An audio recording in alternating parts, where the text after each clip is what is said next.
नमस्कार विद्यार्थी मित्रांनो, मी आज तुमच्यासाठी घेऊन येत आहे रिलेशन अमॉंग ट्रिगोनोमेट्रिक रेशो म्हणजे त्रिकोणमितीय गुणोत्तरातील परस्पर संबंध।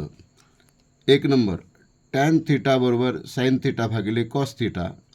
2 नंबर कॉट थीटा बरोबर कॉस थीटा भागिले sine theta. 3 number sine theta बरोबर 1 भागिले कोसेक थीटा किंवा कोसेक थीटा बरोबर 1 भागिले sine theta. 4 number cos theta बरोबर 1 भागिले सेक थीटा किंवा सेक थीटा बरोबर 1 भागिले cos theta.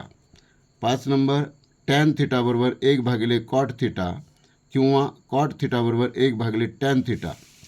6 number sine theta into cosec theta बरोबर 1 म्हणजे 1। 7 नंबर कॉस थीटा गुणिले सेक थीटा बरोबर 1। 8 नंबर टॅन थीटा गुणिले कॉट थीटा बरोबर 1। अशाच प्रकारे मी पुढच्या व्हिडिओमध्ये तुम्हाला इम्पॉर्टंट इक्वेशन इन ट्रिगोनोमेट्री सांगणार आहे। तरी व्हिडिओ पाहत चला आणि चॅनलला सबस्क्राईब करा। धन्यवाद।